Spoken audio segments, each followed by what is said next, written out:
Welcome back to another episode of Spiritual Teachers Podcast. With me today is one of my dear brothers and friends. He goes by Paul Kiatswin. Paul, it's such an honor to have you on, man. Welcome on. Thanks for having me, Peter. I'm excited to spend this time with you. Yeah, it's gonna be awesome. Paul is a servant of the people. He's a walker on the red road. He's been a chiropractor for 25 years and does animal chiropractic as well.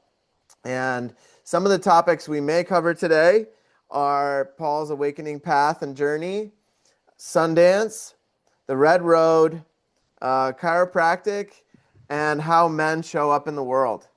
So I'm stoked to dive into it, brother. Um, would you be open to sharing how the awakening journey started for you?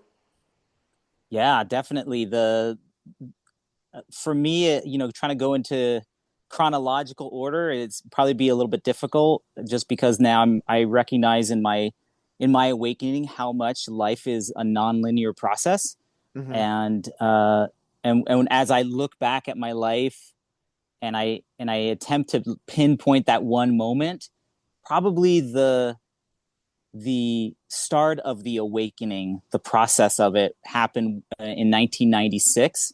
I had come across my very first elder. He's Cherokee. His name is Yellow Horseman, he who walks in the four sacred directions. And Mm. he introduced me to the sweat lodge, to the Inipi sweat lodge ceremony. And I remember at the time when I did that ceremony, I didn't really think much of it. Like I was like, "Wow, what are we doing here?" And it's kind of hot, and I'm sweating, and it was like all the mundane things. And now looking back at, it, I realized how much I was like my spiritual body really was just in its infancy. It was just like a little baby, and it didn't understand how it was just crawling. It wasn't even walking. And Hmm. so to be put into the ceremony, uh, there was the ignition, but it wasn't a full blown whoa. I didn't realize that this is what the spirit world looks like, or what spirits look like, or what prayer looks like.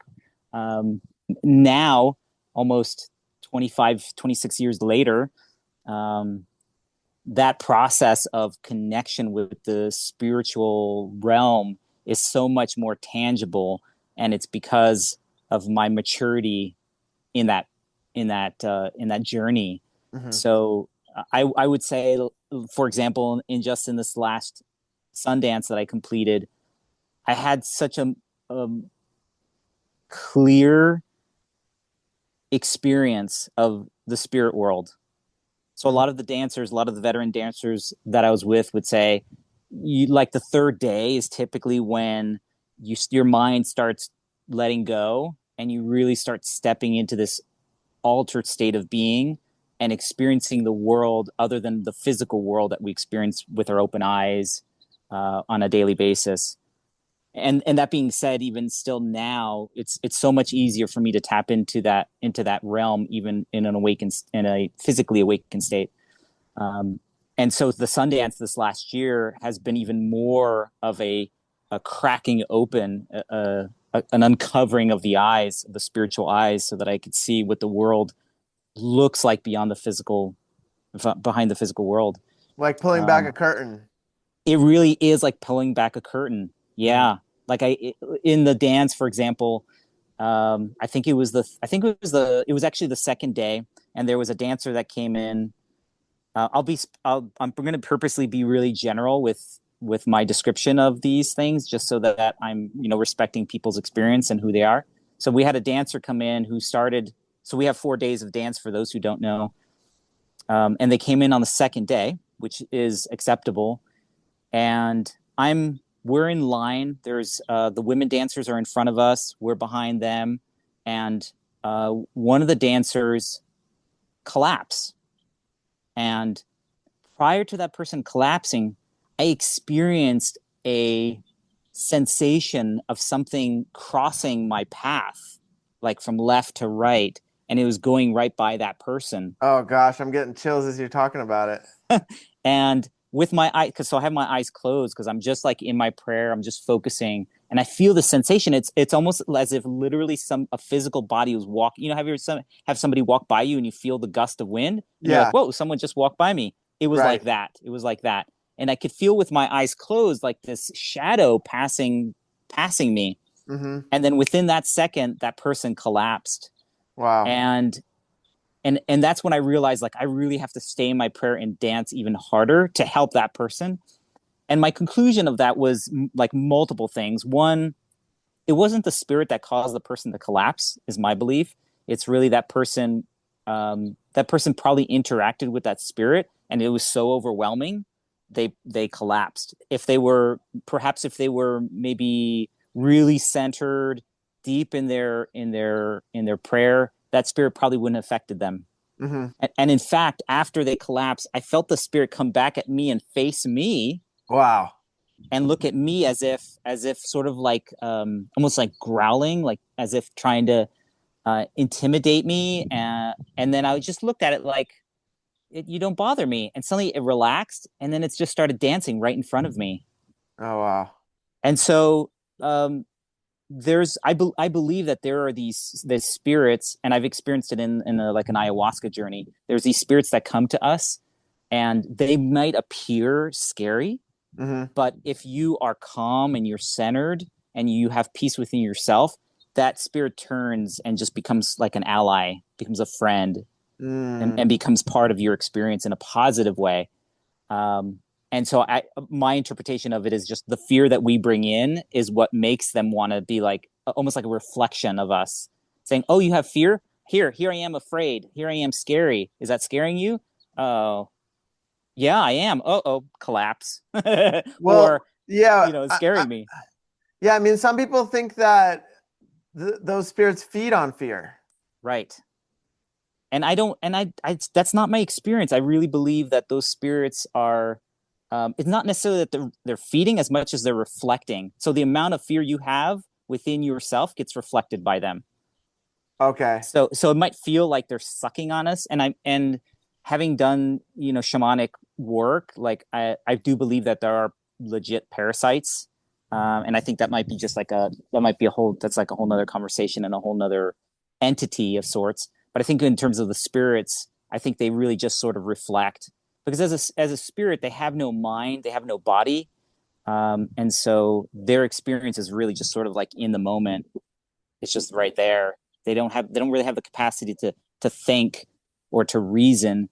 That's what we Mm. do as living beings. And this, Yeah. that's my belief from what I've learned from elders. But anyway, yeah. So that No, that's the super interesting. That's yeah, super interesting. Thank you for sharing that. Uh, I mean, I believe that this reality is created around belief, right? So yeah. it's like what we believe is what our reality becomes, right? Hmm. So that's my perspective, and I think that some people need to experience these experiences that other people don't have because there's a deeper lesson for that soul. That like maybe they need to step into their power, so they need to face these things to do that, or really facing and overcoming the fear and realizing that it's an illusion, like those kind of things. I think that it's almost like we manifest these things at certain times in our life. And it's so interesting we're talking about this because I've been out here in the mountain house in Pennsylvania, and this is where I started my awakening. And I had my everything started out here for me like 12 years ago. And I remember I wrote out a journal which I'm turning into a book, and I'm reading about it, right? And I'm like, okay, like these things were happening then, and I didn't know how to deal with it. I was like you said, like an infant in this reality, right? And then now where I'm at with the tools that I have, it's like I know I can feel and sense why these things are happening to me, and I don't need as much support from my guardians and things like that as I did in the beginning when I was just like a little baby crawling around, you know? So, yeah, I'm really happy that you mentioned that. And for those people that are listening that have never heard of Sundance, sometimes people hear Sundance and they think of the music festival, but this is not that. Uh, can Yeah. you uh, can you just describe what the Sundance is, where it comes from, maybe some of the history, those kind of things? Yes. So this in Lakota belief, and I want to preface with depending on who you speak to, there's and this is to respect to my Lakota brothers and sisters and elders. There's different perspectives within the Lakota tradition because you've got different tribal affiliations within Lakota, and so each of them may have different origin stories of how things happened. Hmm. But one of my elders that I appreciate speaks about Lakota always looking at things from multiple perspectives. So it's a little bit different than I think some of our Western thinking, where we want to have sort of like, hey, this is how it started this one way, and that's what's true, and all the other ways are not true, Hmm. and it can't possibly be true. And in Right. Lakota, it's more of like we have different reasons for why we do what we do, because that's life. It's Right. it's not we have these different purposes, different reasons for why we have these different ceremonies. Hmm. Um, but the Sundance is one of the seven sacred ceremonies. When White Buffalo Calf Woman came to the Lakota people, she brought the pipe and she told them, "Hey, you're gonna come across a total of seven ceremonies, and those seven are going to be an integral part of your life and your well-being and maintaining your life in a good way, in a balanced way." Um, the Sundance is in Lakota is Wiwong Yang Wachipi, which is dancing, gazing at the sun. Hmm. And one of the reasons why we do this is because number one, it is one of the seven sacred, but it's also one of the three sacred ceremonies for men to do. Hmm. There are three ceremonies that are designed to help men become better men in this society. Hmm. And and it's not that women can't Sundance, they do. But for us as men, it helps us to connect with the energy of creation. So where women they can create life, we can't do that. Hmm. We don't have that capacity. We're not designed that way, and because we can't create that, we also don't have that. We have less of that aspect of the sense of what it is to create life and what it is to give of ourselves, physically, spiritually, emotionally, mentally, for another. Hmm. Right. So a woman sacrifices herself, literally sacrifices her own life, and in some cases, literally their life, like they die from childbirth. And when they do live and thrive and survive from birth, giving birth, it's still a sacrifice. They're no longer the same person they were before, Hmm. as much as they might try to. And Right. I think that's like another conversation too of how do we honor women and how do women honor themselves in this new way of being as mothers. Um, and so the Sundance is an opportunity for us men to be able to give of ourselves. And the only thing that we can give of ourselves is our flesh, Hmm. our blood. And so within the Sundance, although it's not mandatory, the Sundance, you can pierce your skin.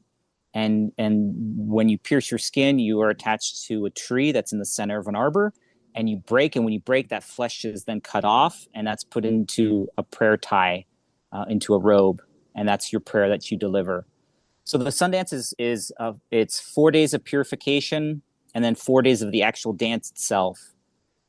And I call it like the Super Bowl of Lakota ceremonies, because it requires the whole community involvement. Every person has to be involved. There's no way you could do this by yourself. Whereas like Humblecha, Vision Quest, you could do that by yourself, right? Hmm. Just go up to the Yeah. mountains by yourself.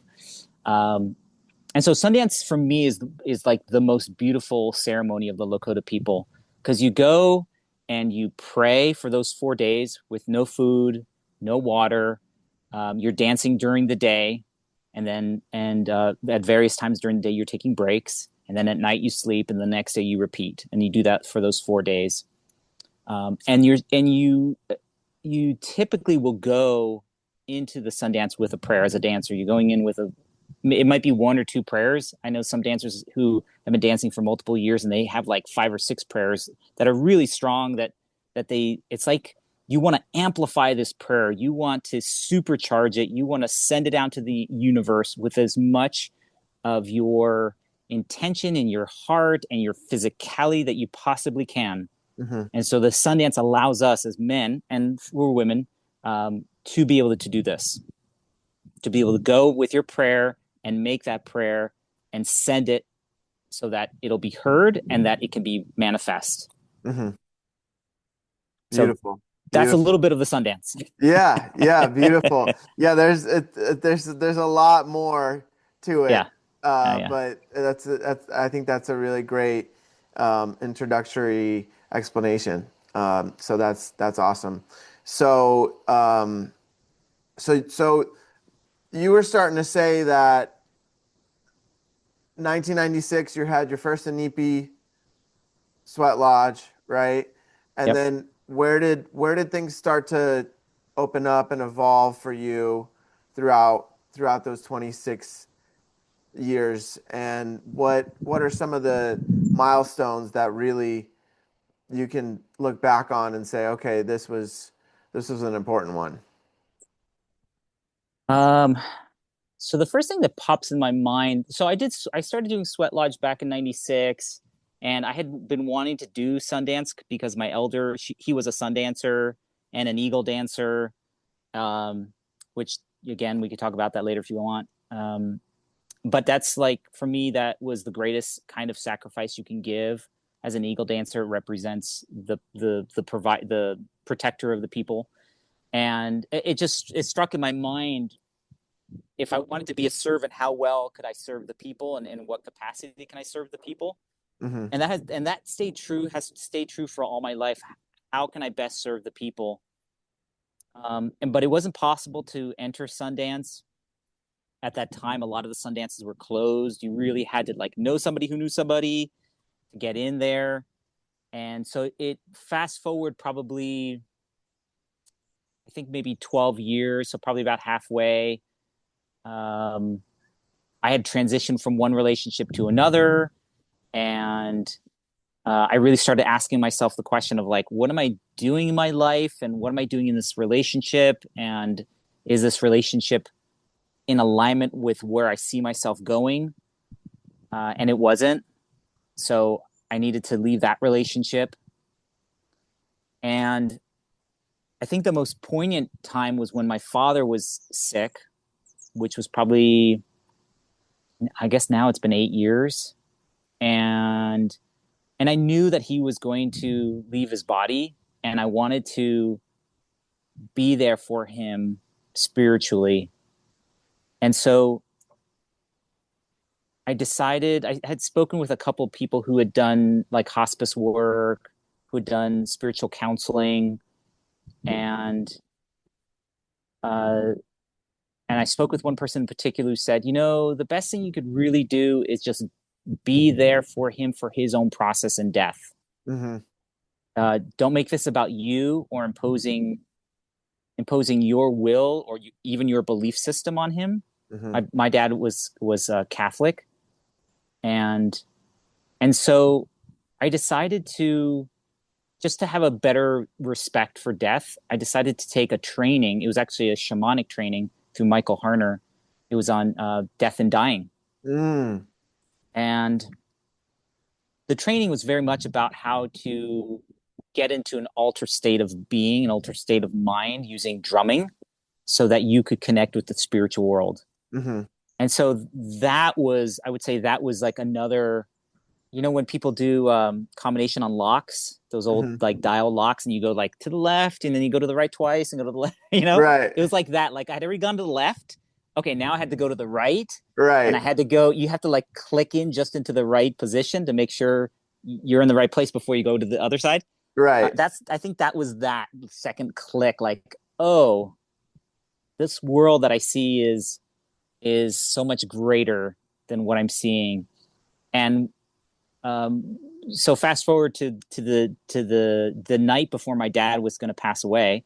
My mom, who is very intuitive, but because she grew up in South America, and in that area in Colombia, being indigenous, being native was really frowned upon. Mm-hmm. A lot of people saw them as second class citizens.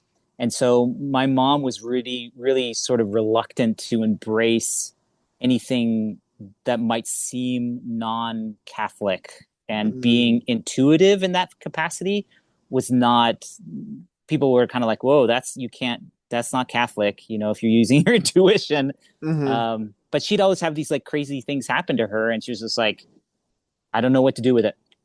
Anyway, so I say that because just like the week before my dad passes away, my mom calls the whole family in and says, "Hey, let's all get together Mm-hmm. because I want everybody to take this time to say goodbye." She like intuitively knew that it was happening. It was going to happen. No doctor had gave us a time frame or anything, and so everybody came to the house, and we all said our goodbyes in some fashion, and then everyone started leaving, and I just had this feeling of like, I think I should stay here with my mom tonight. And she was like, yeah, please, that would be great. And so in the morning, just I think it was just before the sun came up, I was sleeping on the couch in the living room. My dad, he was alone in the bedroom. My mom was in another bedroom just adjacent to his. So the distance between the three of us was really, really small. It was like literally 10 feet. We were all really close to each other.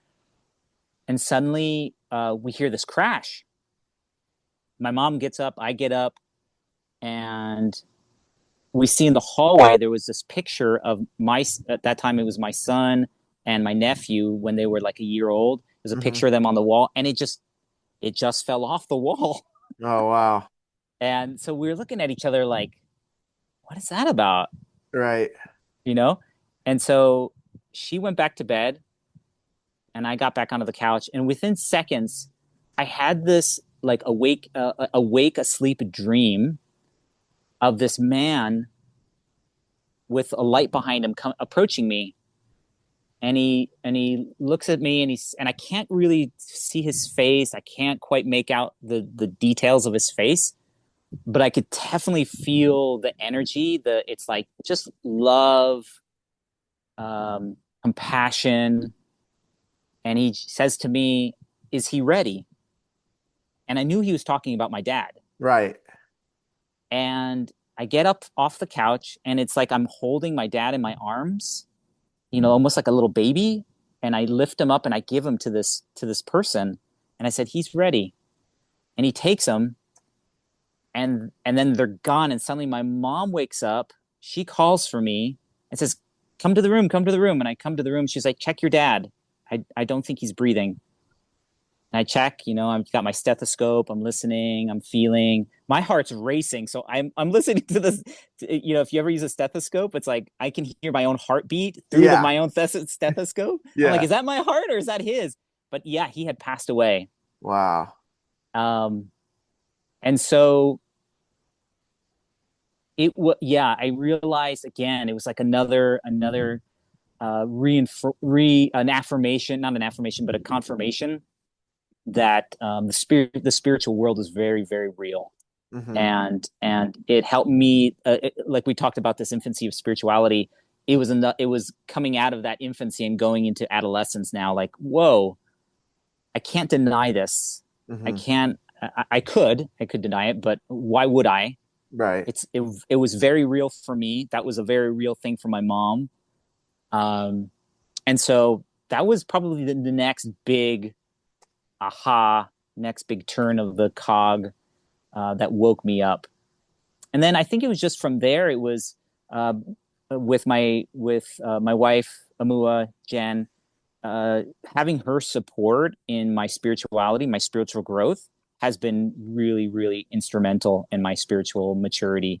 Hmm. Her like sort of like tenacity in saying, "Hey, do this work. This work's important, and let's do whatever we have to do to make it happen," gave me permission to step into it even more.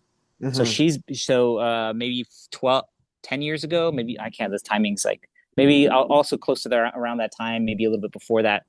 My wife got into doing a ceremony called Long Dance. It's a women's ceremony that happens annually in the central coast of California. And she was invited. And so she brought me along. And the women dance from sunset to sunrise, and the men hold space outside the camp. So we're not part of that dance at all in any fashion in terms of visualizing it, participating it. We step outside of the camp completely, and we hold security perimeters while they're doing their dance, so they could be safe, both physically and energetically. Hmm. And so that was the next elder, who was Hua. She's the clan mother, my clan mother, Hmm. who has been really instrumental in helping me see the value of women's ceremony and women respecting their place in our society and doing their own work, which translates into my own work. Hmm. So I could not have my wife do her spiritual work without me doing mine. Yeah. They go hand in hand, and in a marriage, in a relationship that we have, uh, we either are growing together or we're not, and Hmm. it's always going to be, someone grows a little more than the other if you want to try to quantify the whole thing, but we both are like supporting each other in that spiritual process of maturity and seeing where at some point we're going to get to the place where we are then the elder or the teacher, and we are helping others to advance themselves, to better themselves, to grow themselves. It's beautiful. Yeah. It's really beautiful. Yeah, I was just as you were sharing that, I was reflecting on how we had gone together to set up the teepees for Mm-hmm. that long dance. I think it was the last year that Amua had been doing that, right? Yeah. Yeah, that was really beautiful. It was such a beautiful land and such a beautiful setup. Mm. And yeah, it was one of my first times learning how to build a teepee, a traditional teepee. So that was really cool to learn from you and from the other guys that were out there. So that was really cool. And yeah, I wanted to also it brought back thoughts of how we started a men's group together, Mm-hmm. and that was I think what 2018. I think I think so, because that was, yeah, I think that was because we yeah, it were was in either Carlsbad at the late time. Yeah. 2018 or early 2019, Mm-hmm. and yeah,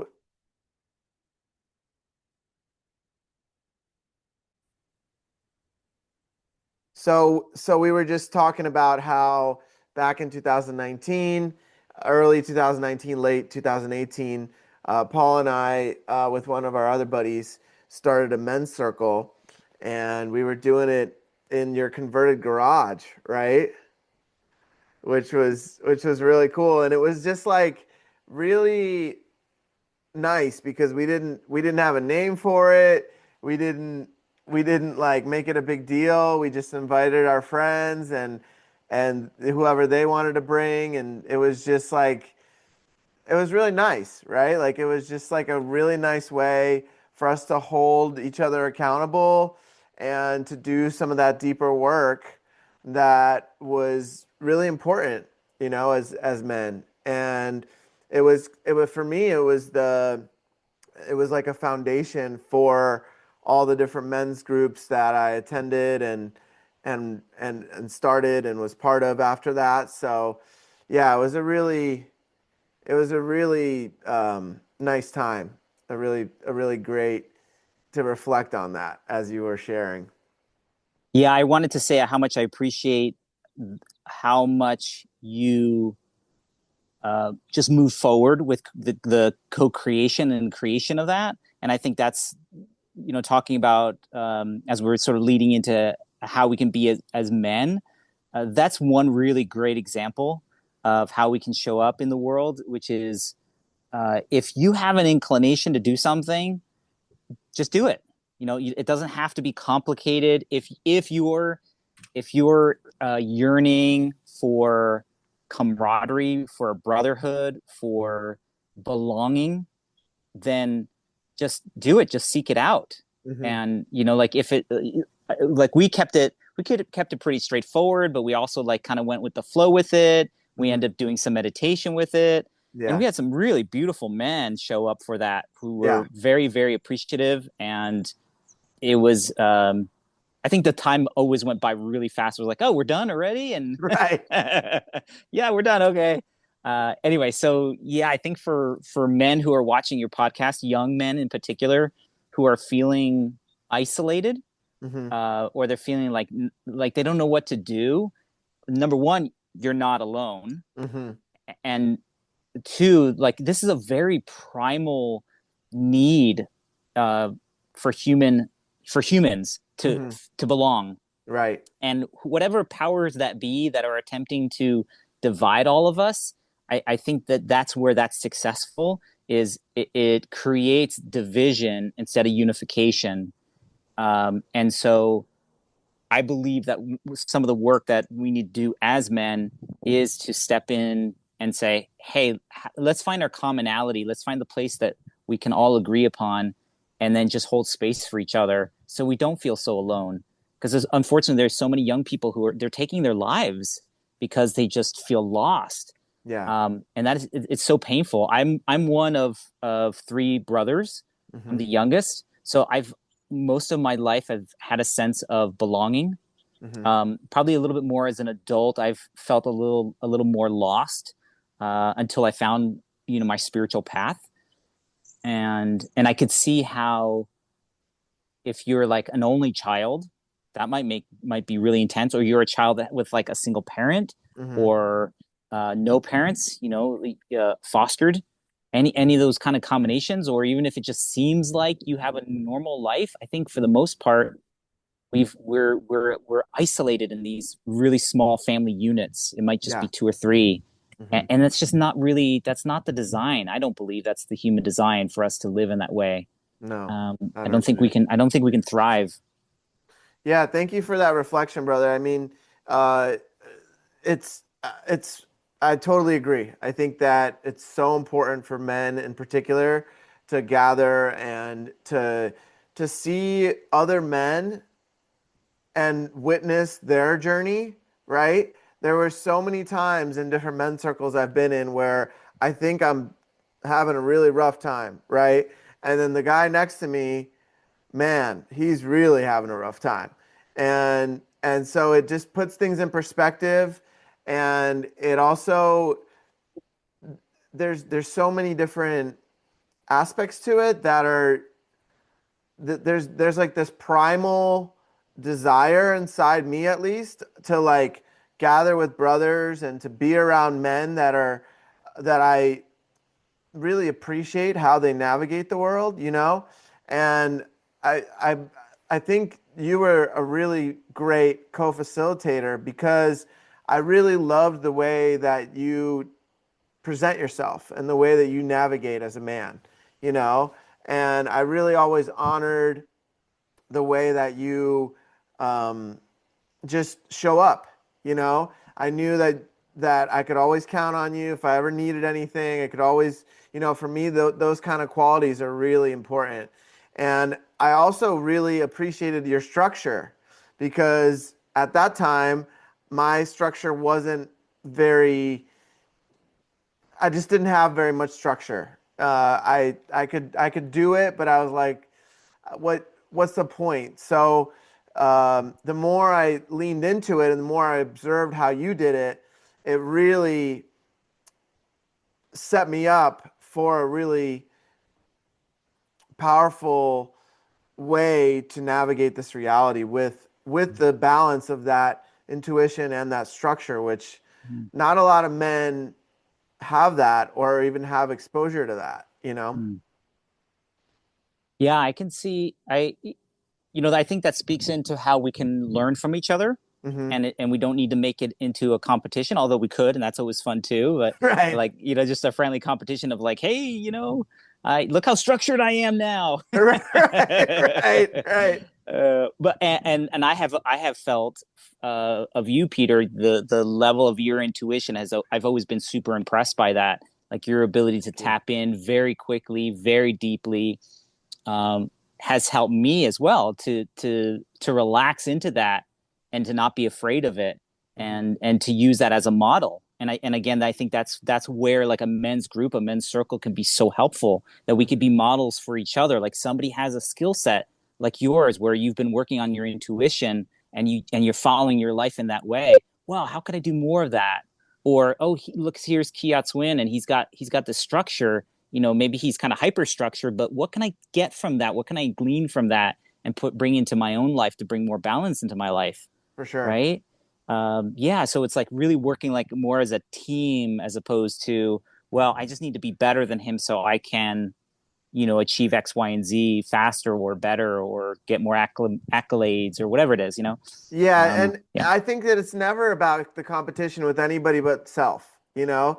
Yeah. Like when it's something like you know, I my competition with myself from yesterday is with myself from yesterday, right? Like I want Mm, to be a little bit better, even if it's like a 0.0001% of yesterday. Like what does that look like to me? Like what does better even mean, right? mm, Like mm-hmm, and it doesn't have it though. To me those answers come from a higher place, right? Like it's not an egoic thing, even though there are aspects of like money and things like that that I strive to to hit different milestones with. But at the end of the day, it's like, how can I be a better man, right? Like, mm, how can I show up more for others? How can I be of service?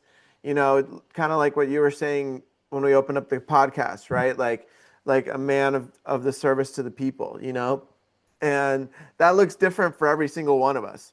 It could look like a phone call from my buddy who's just went through a breakup. It could look like meeting someone at a garage sale and letting them know about, you know, working with crystals or about the podcast that could teach them whatever they're looking for, whatever it is, right? Like it's not a space of ego. It's a space of like, okay, what can I do to step more into my authenticity, more into who I want to be. Like, okay, I really like the way that my teacher, my spiritual teacher there does XYZ. What steps can I take to get a little closer to that? mm-hmm. Yeah, and because our paths are so unique, the going from point one to point A to point B is going to look different. So, like you Mhm. say, oh, I see my elder when I, for example, I look at my first elder, Yellow Horseman, who is he's a sun dancer, and when I first saw him and met him, I thought, oh my gosh, this guy's like way advanced. Mhm. How will I ever get to that place For where I can sure. be like as cool as he is Right. spiritually, and now I look at myself and I'm like, oh, I feel like I'm arriving to that place, Mhm. and that's pretty cool. Like it's taken me the amount of time it's taken me. Right. If that's 25 years, 30 years, yeah, that's what it's done, um, and that's okay. Yeah. Yeah. Yeah, Yeah, absolutely. Because in that time, there was all different kinds of lessons that you had to yeah, go through. That also you also raised a child through that whole period, and there's all these different things that for certain people, that's just the way I believe our soul chose to evolve or move through these types of remembrances sometimes or newer soul experiences. mm-hmm. So Mm-hmm. yeah, I'll tell you what, man. I mean, uh, I think showing up as a man, right, can look different for every person. Just like our journeys look different as every person, and I think that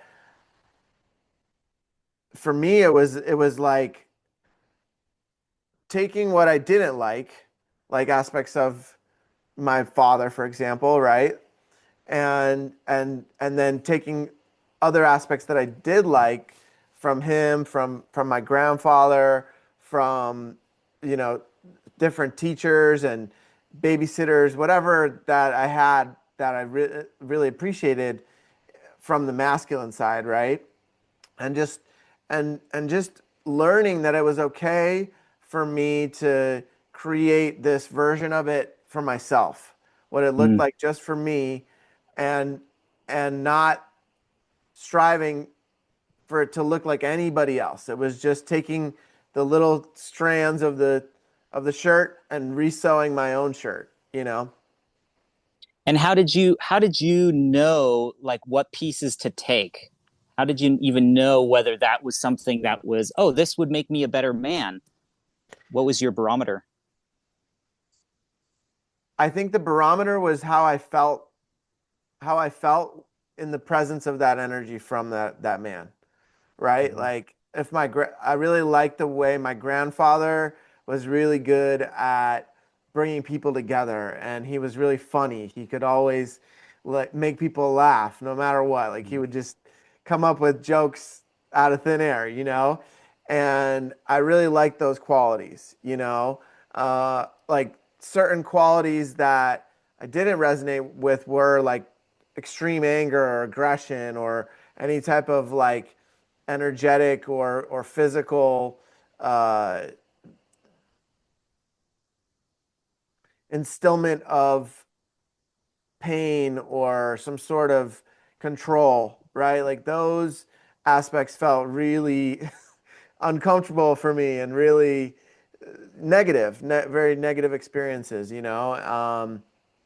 And then certain teachers would come at certain very specific milestones in my life, and then they would show me like, oh, I can be stoic like this man, right? Like he doesn't say much, but when he says something, it goes right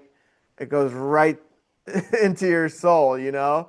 And but like not but seeing the extreme of that, right? Like where he was almost too introverted, that person, where he didn't really have much of a community and people that could support him, you know? So it was like gauging it and kind of testing it, right? Like doing a test to see like, okay, is that how I want to be as a man? You know, those kind of things. What about for you? Um, I think something similar, which is the and I find this really the reason why I ask you this question is because some people have this need to have sort of like a objective or neutral standard, um, and maybe because they don't necessarily trust their own feelings, they like, yeah, they're unsure whether what they're feeling is accurate or not.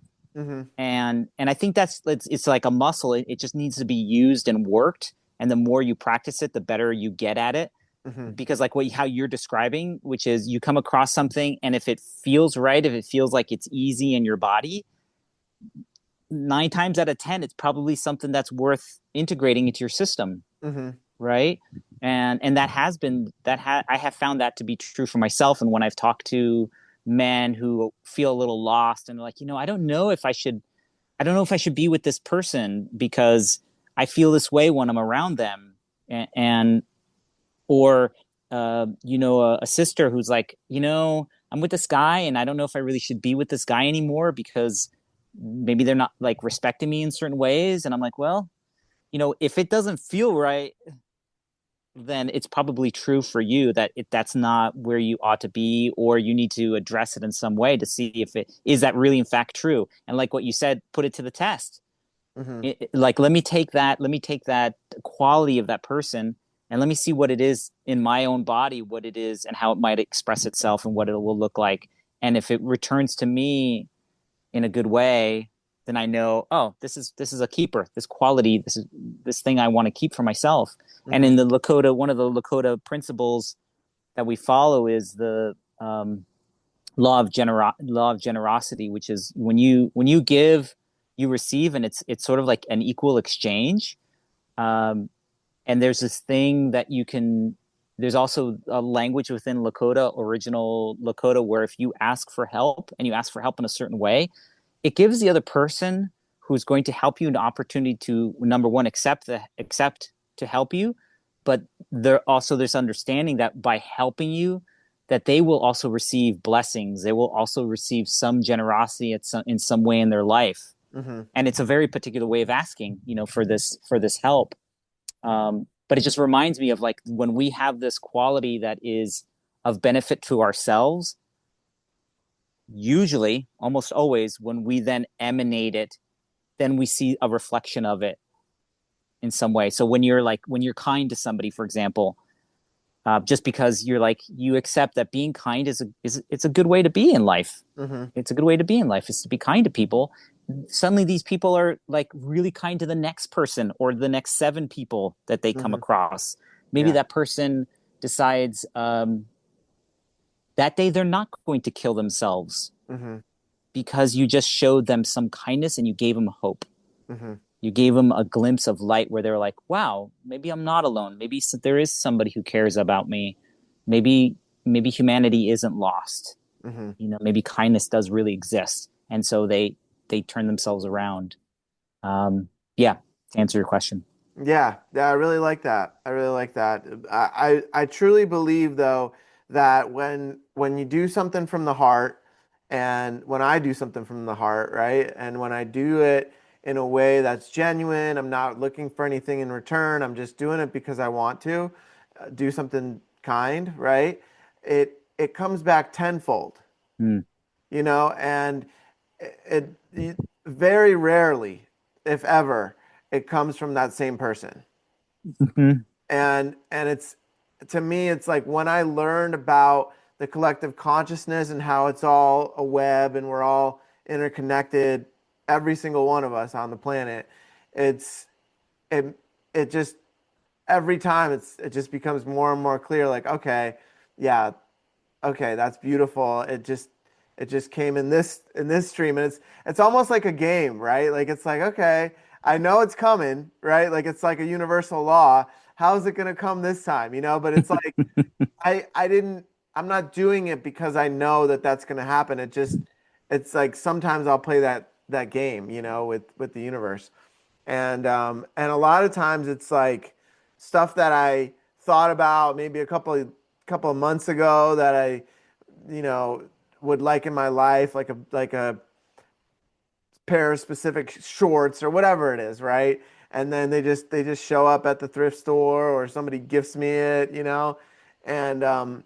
And I think it's a certain frequency too, right? Like Mm-hmm. I've mentioned in a podcast before where it's like I've had when I live in that frequency, I'll hang out with friends that are in that frequency, right? And I'll be going on a trip and I'll need a backpack, like a specific large camping backpack that I'll take with me on my trip, right? And I'll be like, oh, I wonder, I'd like to have one. I gotta start looking for one. And then without asking, my friend that I'll go to lunch with will be like, "Hey, I got this camping backpack that I just don't need anymore. It's in the car. Do you want it by any chance?" Like that kind of stuff is undeniable to me. It's like it's about giving and receiving and asking, and navigating from here, from the heart. Yeah, I think what you're touching on with is like the frequency, navigating from the heart. That's a really important piece when it comes to making prayers that I have learned in my praying process. My skill set in praying Hmm. is establishing what's the frequency of my prayer. And it's my prayers have become much less about the asking, and sometimes there is asking, and it's much more about setting the tone, which is a frequency of what it is that I already see happening. Uh, Right. So it's something that's in my heart, that I have, that I hold, that it's sort of like this sweet thing that I really sort of desire to be. And instead of, say, for example, saying, "Oh, I really want strength," I'm going to pray for strength. Mm-hmm. Because when you pray for strength, then you might get a difficulty in order for you to show up, so you can prove how strong you are. Right. And which is great too. There's nothing necessarily wrong with that. But if instead of saying praying for strength, really speaking into how strong you already are, Mm. and Right. holding that in your mind. When I was, I think it was my third day at the Sundance, I was praying. I was praying to the sky. I was praying to Shkan Shkan, and I'm like, I'm gonna tomorrow is gonna be the fourth day, and tomorrow is gonna be a hard day, and I was planning on what's called staking out for the day, which is when you pierce in the morning, and then you stay connected to the tree, which Peter, you know what I'm talking about, and so you stay the whole day until the end of the day, and then you break off at the end of the day, as Mm-hmm. opposed to you might pierce on that same round, and within a minutes, then you break off, right? Mm-hmm. So staking out is it's kind of like a baby form of eagle dancing. Mm-hmm. And so I'm praying, and I'm sort of like just talking to my spirits on the third day, and suddenly I connect with Tunkashila, which in Lakota is like grandfather, is like the very first human. It's our greatest ancestor that we have, Tunkashila, and and I'm just saying, like, what do I need to do, or where do I need to be, or can I do this thing that I'm thinking about doing tomorrow? And the answer that I got was, um, what in terms of what do I need to do or believe, or what's the obstacle in my way? And the answer was, you need to just believe, and you need to know how strong you really are. Mm. Like, you have the strength already, you have the capacity to do it. Mm-hmm. And this is obviously a reflection of not just the next day, the fourth day, but in my life. Like, Mm-hmm. I'm much stronger than I realize. I'm much stronger than I believe that I am. Yeah. And so if I can believe and know that I'm a very strong human being, then I can do this thing that needs to be done. Mm-hmm. And so it was an interesting kind of prayer that occurred to me, of just getting this message. And so it dovetails into the idea of, like, I don't need to pray for strength because I have the strength. Mm-hmm. I need to pray for the vision. The prayer is the communication with whoever I'm talking to, with the spirit or spirits, or if you're praying to God, is that I see myself with strength. I see myself with the ability to endure through this difficult time in my life, to be able um, to let that worry go. I see Mm-hmm. myself like relaxing and trusting, and knowing that if I need to pay those bills, that they're going to get paid for, because I know that I can show up to get that done. Right.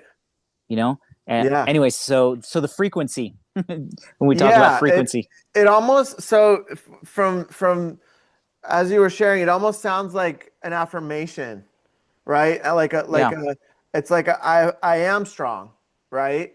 yeah, And then actually not just saying it, but believing it and matching the frequency of that belief, right? yes, Like embodying that, and I'm getting chills as I'm saying it, but embodying that, right? Like fully taking it in and being like, I am strong, right? And like standing in that, and then from there, the it's like the prayer's already done because you've already stepped into the frequency of it.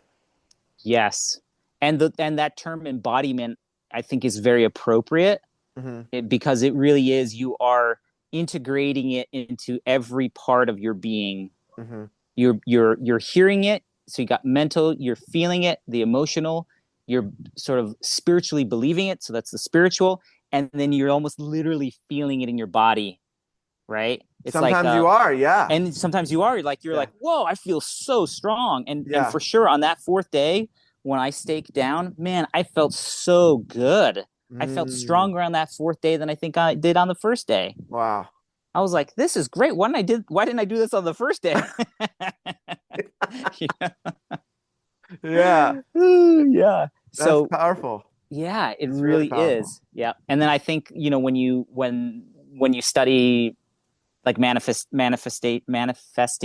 skills and, affirmations, I think you'll find, as I'm sure you have found, that it really is about holding that frequency for as long as you can Hmm. in order to ignite the creation of it. So if you can hold that frequency long enough, then the universe picks up on it and is like, oh, yes, we're going to match it. For sure. I have a question that just came through that I'm really curious on your opinion on this, right? So, um, Sundance is for the people. Yeah. Vision Quest is more of our own journey, going inwards, connecting with God, connecting with the Great Spirit, and then from there, usually people do that for 4 years and then go on for those that feel called to do Sundance, right? Yeah. And there's this idea and this belief, right? Because we're talking about belief that we're praying for everybody there, right? And for all our loved ones and for humanity in general, right? There's a lot of those kind of prayers. Mm. And and then there's this belief in this concept that nobody can do it for us, right? Mm-hmm. Like I believe that I can't do anything for anybody else, right? Like I can pray for you, right? But I can't pray as you, right? Mm-hmm. There's a difference there. I Yes. can I can um I can believe in you, but I can't do what you have to do, you know? And it's Yeah. like, and I guess my question is, how do you feel about that? Because I think those people that are there and praying, it's a really beautiful thing. And they still have to do their own work, regardless of how many people are out there dancing for them. What comes to mind is two different things when you're asking that, because I was talking to my wife about she was reading a book. It was about a sun dancer who was saying that at Sundance, you're not supposed to be praying for yourself. That it's like you said, it's supposed to be something outside of yourself. Mm-hmm. And I believe that's might be a little bit more of a Western way of looking at it, because again, from the Lakota perspective, there's nothing technically wrong, because in doing something, yes, we have protocols and we have traditions, and in this way of praying, there's an understanding that if everything's nonlinear and we're all interconnected, if humanity, the let's just say, like, the ability for humanity to survive is based off of somebody to be awakened, then very much it's about that person, and that Mm, person needs to awaken in order to help humanity survive.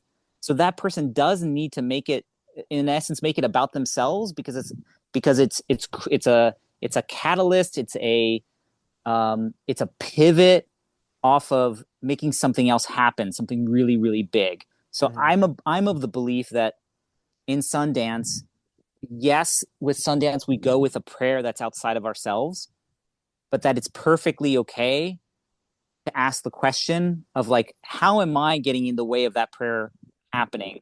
Mm-hmm. Because some people pray for like the stopping of child trafficking, Right. right? And I'm like, well, that's huge. I mean, there's got to be like lots of millions of moving pieces in order for that thing to stop, because Mm-hmm. it's not just a single person, right? But if I could also make a prayer of looking at myself and saying, what do I need to see? What needs to be a little bit clearer for me to know what the step is that I can take in order to make that vision of seeing that particular behavior action to stop, to Right. change, Mm-hmm. right? So so although for the most part, yes, Sundance is very much about a prayer that's outside of yourself. I think it's perfectly normal to take a day or a moment to be like, what's my game here, man? what am I not seeing, so I could really be a servant to the people? Because maybe I am a critical piece in this thing that I'm praying about. Mm-hmm. Um, so that was one thing that came up in terms of we're like, how are we praying, or what are we praying for? Mm-hmm. Um, and there was something else I lost in terms of you were talking about praying for the people or for the community, right? Yeah, I was saying like, everybody has a responsibility to do their own Right. healing, right? Yes. And so it's not like any particular person can take on that for them. They're still going to have to do it. Yeah, so thank you for keeping me on track on that one. So the second, yeah, that was the second thing, which is how much of an effect does my prayer have on another person? Right. And I'm very much on the belief of a person needs to take action. A person does need to do something Hmm. in order to help themselves. Um, and so if I were to pray for that person, what I have seen happen is it's like inspiration. Like when we look at the word inspiration, breath, life, when I'm making my prayer during the Sundance, I'm seeing inspiration, I'm seeing light, I'm seeing life going to this person. And it might be like just that little bit of inspiration, that little bit of boost in their chi, in their life force, to be able to turn their life around, Hmm. right? And Yeah. there have also been miracles. People who have gone to Sundance as a participant of like in within the outside the arbor, and they've gone to the tree and they've had miracles happen. Uh, and so for sure, I now believe in miracles because I've seen it happen now and I've heard it happen, that people can literally go to the tree and like their cancer goes away, the answer to their prayer finally appears. Hmm.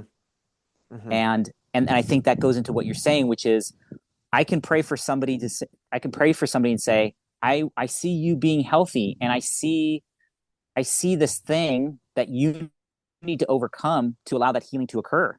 Hmm. And then that person has the sort of that responsibility of saying, cool, now I need to do the thing. Maybe, and it could be subtle, right? It could be just that one person they need to talk to that has the answer, or it could be 5 or 6 people they need to talk to get the answer that they need, Yeah. to get the support that they need.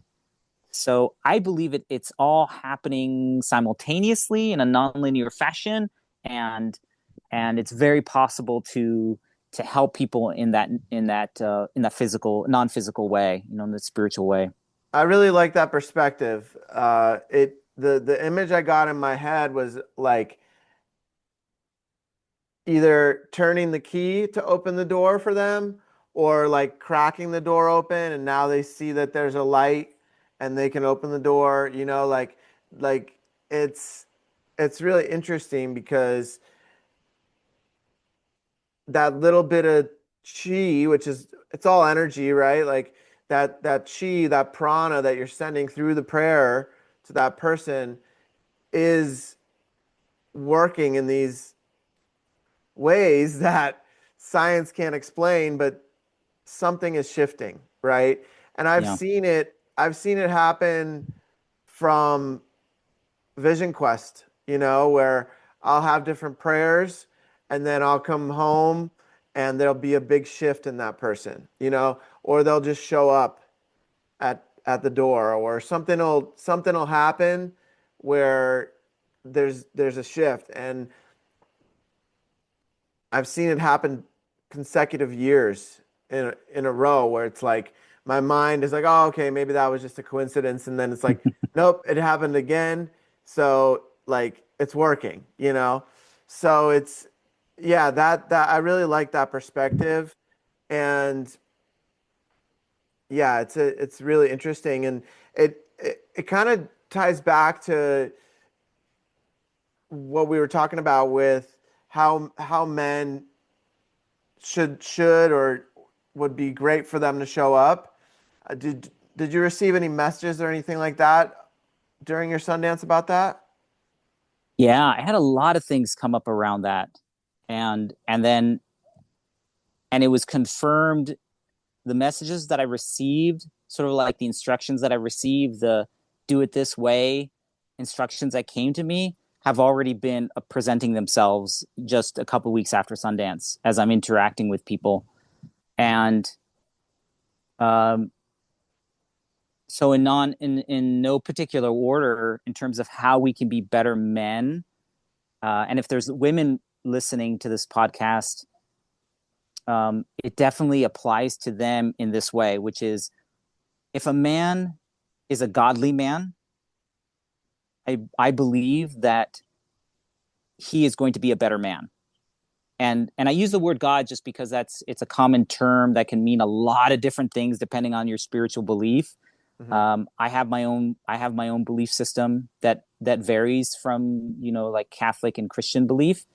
But what I mean by a godly man is somebody who sees himself in connection with something that's greater than himself, Mm. and that this thing that's greater than himself helps to guide him, and there hopefully comes with that values or ways of being that um, that hold your standard, Mm-hmm. and they help anchor you. Help anchor a person, a man, in his own life, and subsequently helps anchor his family around him. So a woman who's and I'm talking obviously like in a heterosexual relationship, but it could be true in another format. A woman will see this man and be like gravitate towards him because they're like, whoa, he's got this energy about him that's so like weighted and anchored and certain. There's a certainty about him. Mm-hmm. And I think that's one of the things that we can do as men is get ourselves to that energy of like, what's your belief? What can you hold on to that can be your North Star regardless of what's happening in your life, that you can always Mm. come back to.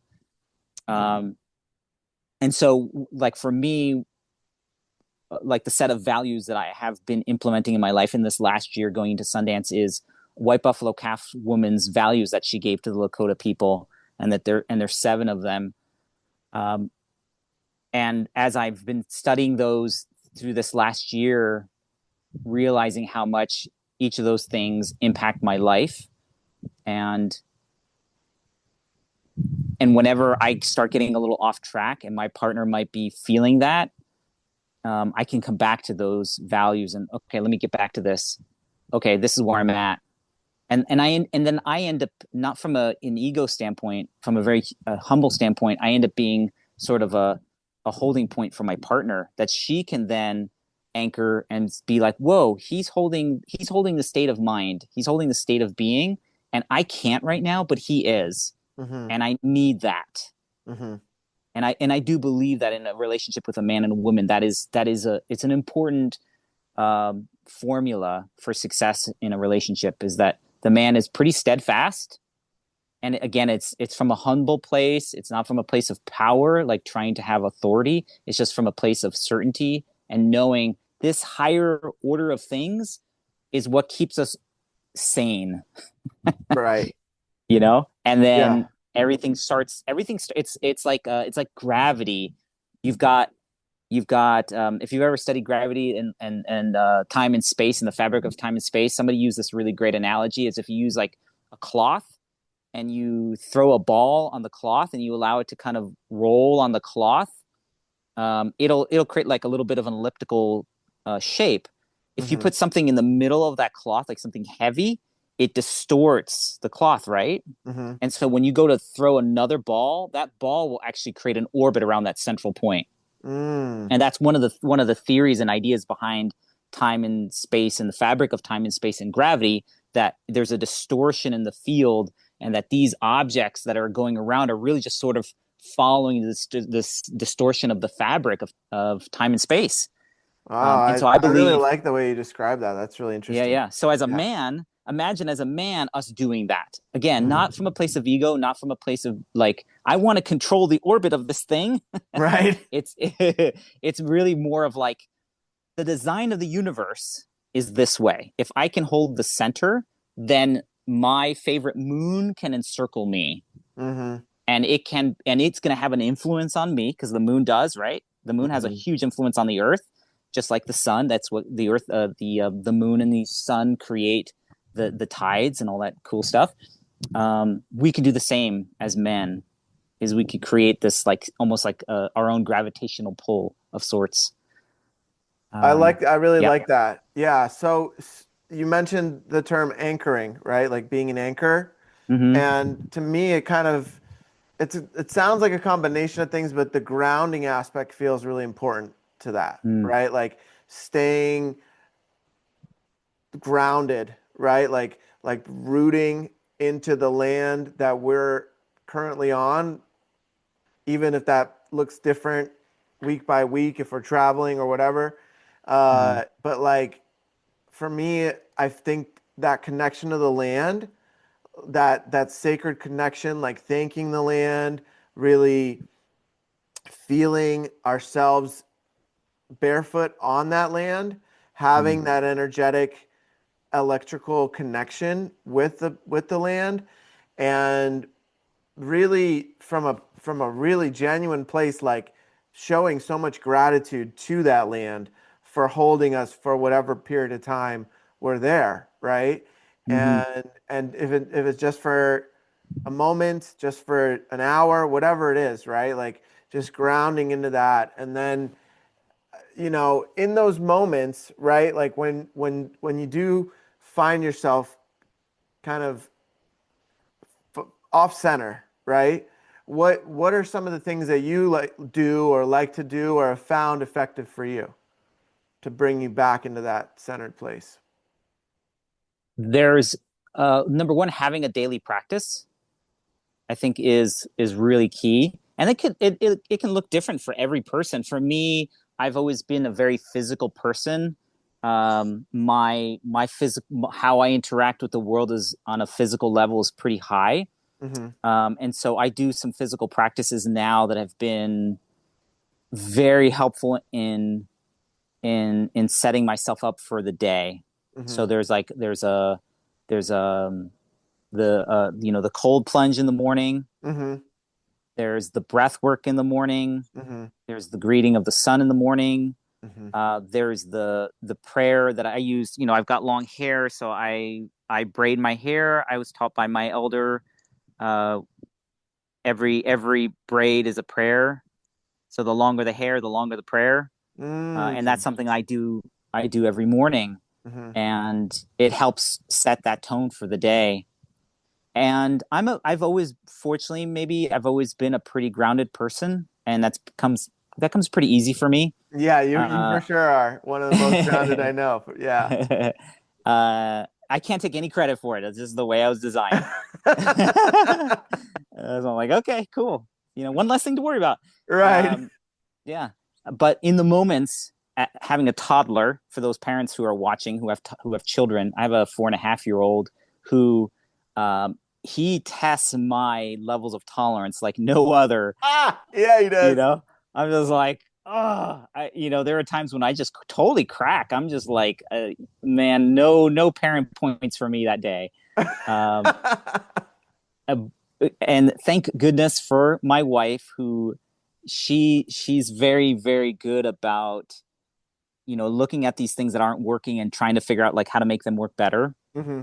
And she's been really great in doing the research, I think. And not to go totally off topic, I think this is another skill set that women have that men generally don't have. I would say like 80% of the time women are just so much better at nurturing children. Mm-hmm. Like they also have this tolerance for them that I'm always like, oh my gosh, that's how are you staying sane in this moment? Um, Yeah. and so she is like, and she's also like a mama bear when it comes to making sure that he's healthy. So she's done lots of research in figuring out like different approaches to the madness that is a 4.5-year-old toddler, and how to, Right. what are the strategies that we need to have as a parent to be able to manage that. Mm-hmm. So yes, I can calm myself down, and it typically is. It's usually pretty quick. If I have to step away, that usually means I'm pretty cooked. But I can, in the moment, I'm in the moment. I can breathe. So I think Uh-huh. breath in general is fantastic Mm-hmm. to be able to stop, breathe, be in the moment, Mm-hmm. and being in that moment and that place between what just happened and what's going to happen um, helps reset my system very quickly. Well, I just And watched you do it for the people that are watching on video. yes, It was really it was really subtle, but I just yeah, watched you shift it. It was really yeah, cool. Yeah. yeah. So So what were it's you doing in that moment? What are you envisioning? Can you share a little bit what just happened? um, yes, it's a quieting of the mind, Okay. and it's very much just not even thinking of anything. Like if you can, and that takes practice. It definitely is not something that I've always been able to do. But I have gotten really good at literally taking just a moment,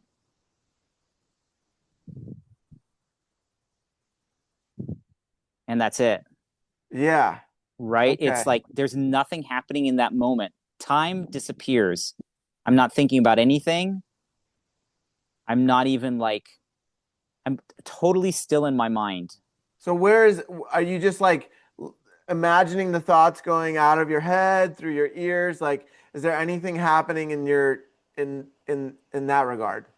It used to be that way. Yeah, I used to have to imagine. I studied a little bit of Buddhism, and one really fun practice was to imagine thoughts like the clouds in the sky Yeah. and just see them passing by.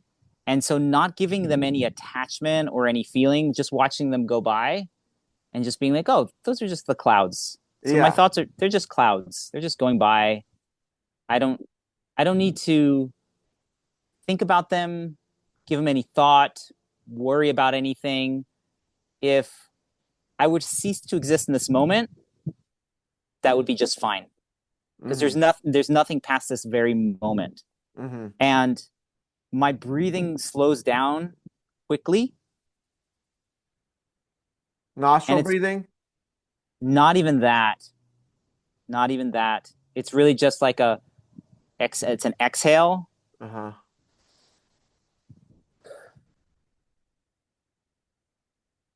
Right, just one breath. That's it. Yeah. You relax your nervous system. Are you thinking about like let's say you're feeling a tightness in your arm right now, right? Like are you thinking about that relieving or are you Nope. doesn't I'm just matter? going, no, it's, if you envision, and I've seen this in a couple different belief systems. I think the Buddhism and the Buddhists have it, and I've seen it in another system, and even in Lakota, there's a little bit of talk about this, which is, and I've seen it in a deep, and I was in a really deep meditation, and I saw this core energy going from like where my heart is down to my solar plexus, and it almost looks like a vessel Uh-huh. of light that's just in this, like this part of my body here. Yeah. Um, and that core energy is almost like the very core essence of what I am. Right. So I am not Paul. I'm not Kiat Swin. I am not anything in this life. Right. Because when I drop this physical body, and I believe in reincarnation, so when I drop this physical body and I go to the stars and I come back, I'm going to be in a whole new body. Right. But the one thing that will still be the same is the very core of what I am, right? Yeah. Yeah. That's sort of spiritual soul in Lakota. There's four parts of a soul, but there's one particular piece that always stays the same in terms Mm-hmm. of like going with you from one life to the next. It does evolve, but for the most part, that's what we really are in Yeah. essence. And so that's also a place that I go to when I'm becoming very still and very quiet and Mm. resetting myself. Okay. And then I just take the breath, and I suppose having done it enough times, there's this beautiful magical place that I go to within a second, and everything just resets. Like Uh-huh. whatever anger I had, whatever upset I had, whatever frustration I had is gone, and I could literally just start fresh again, all anew. like Well, as if that's a it never huge happened. skill. That's a huge skill that you've seems like you've mastered. Yeah. Yeah, I guess I never thought of it being like as a mastery level, but it, when you speak of it, I guess it really is at the point where it comes becomes almost second nature. It's very, very easy to do for Right. me. Yeah. Right.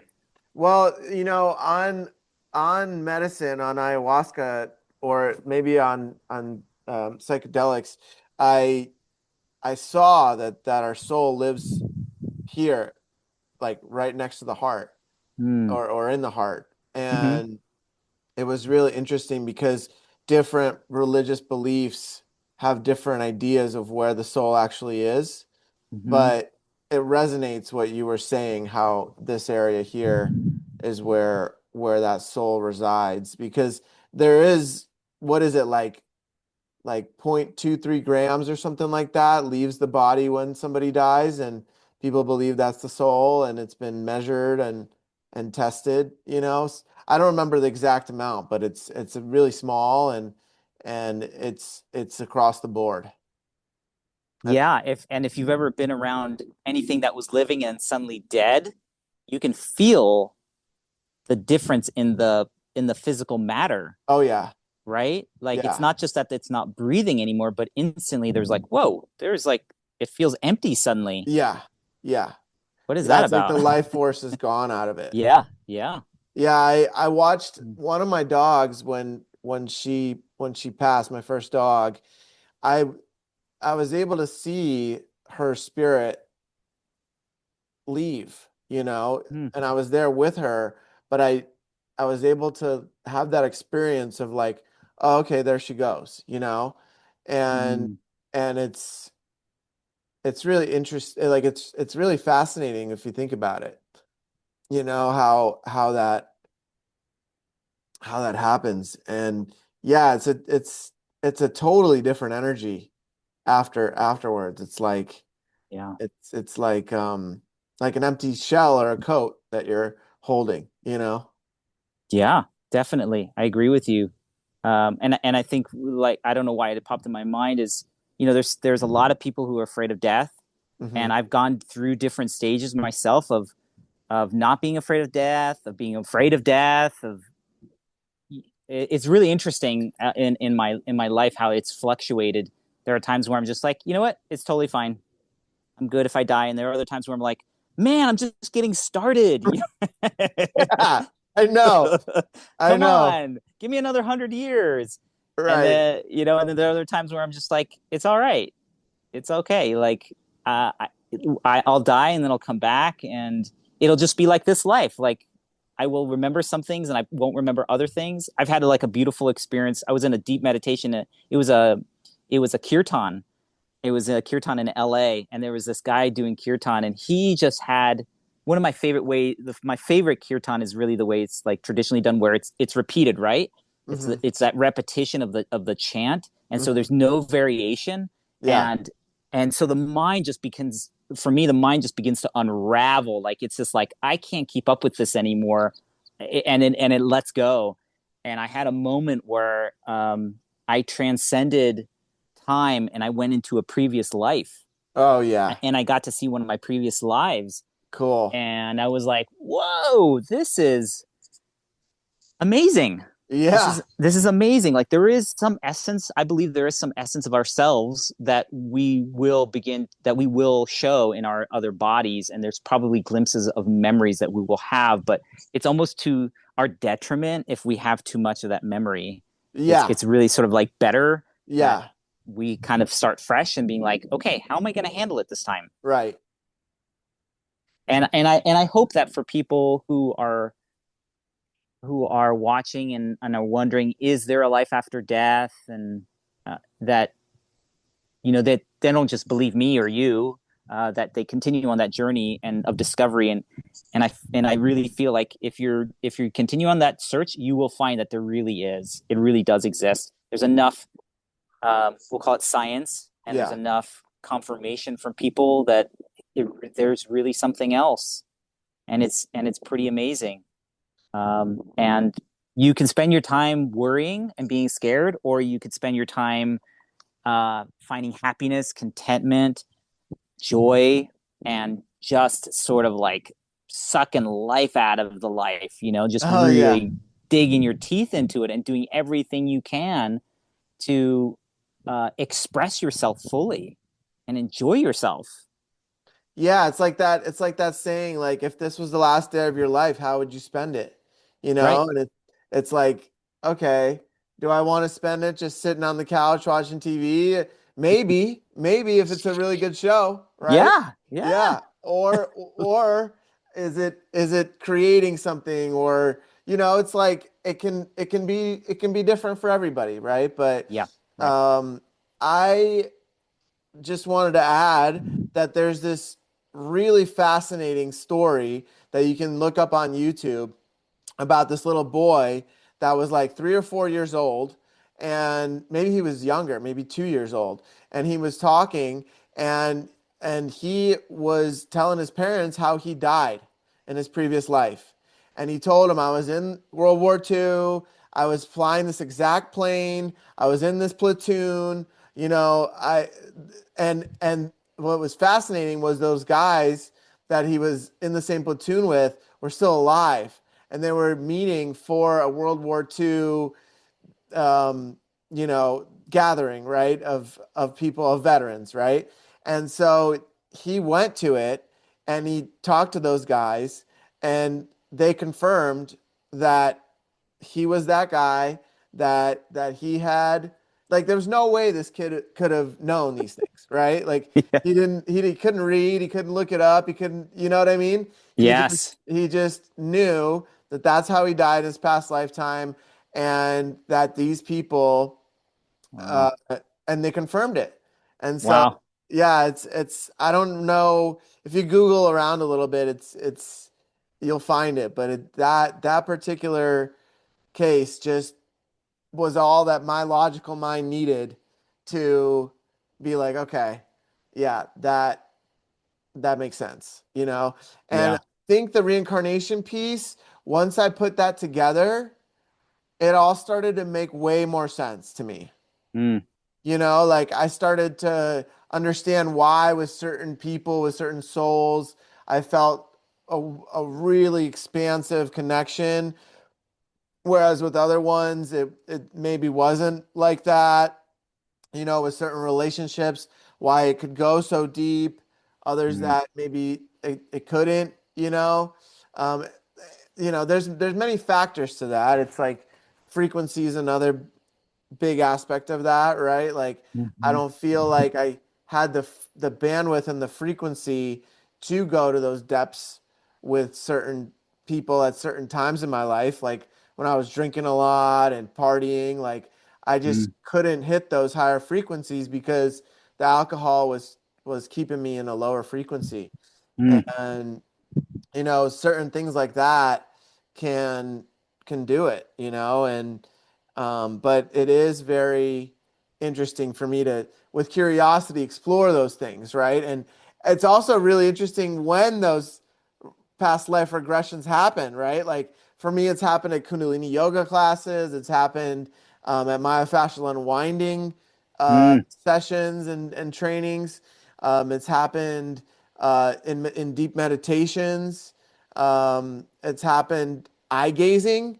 where with a partner, I would watch her morphing into, with an ex partner, I would watch her morphing into different beings from the past and from the future, like blue alien beings and old ladies and young boys, like really changing completely, and just nothing, just not taking anything, not completely sober, just eye gazing. So it can happen in a lot of different ways.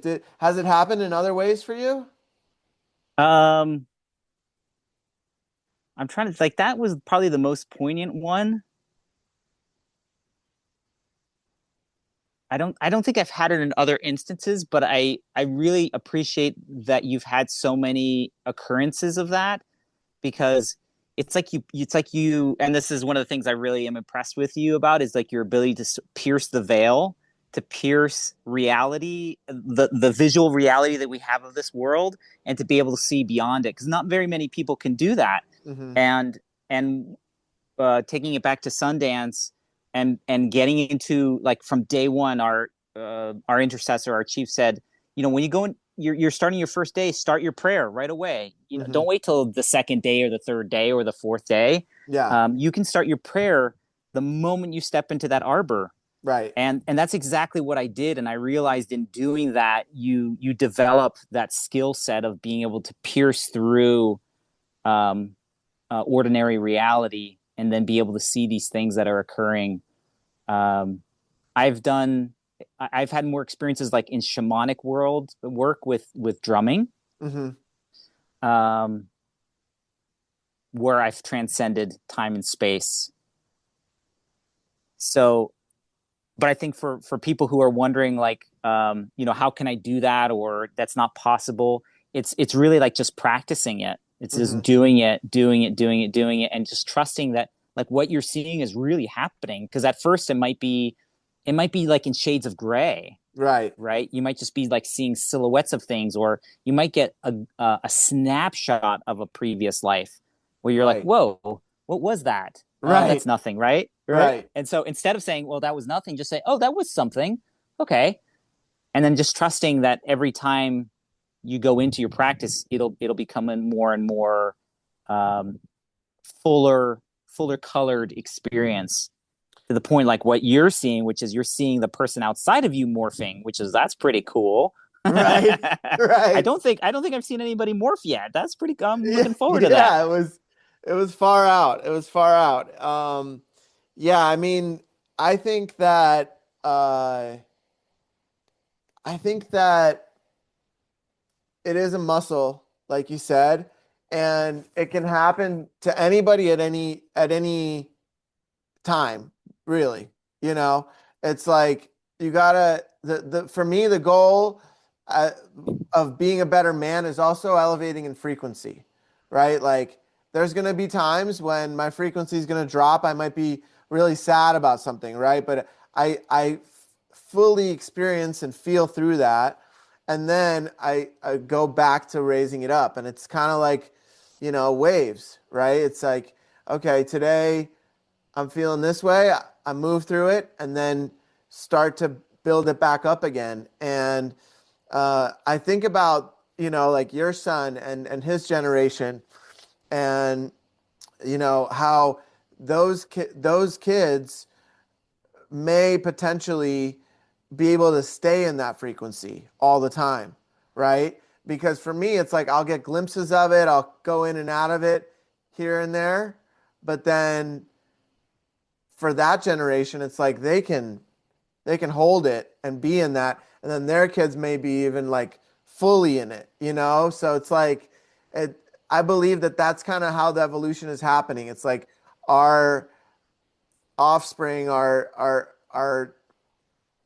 the ones that are coming after us, are able to use the genetics that we have and then amplify it even more. Yes, it's an evolution of yeah. I believe like what you're describing is that the of what we, our capacity of human beings, and what our capacity is as human beings, and for Yeah. sure, like we pass on through our DNA these things.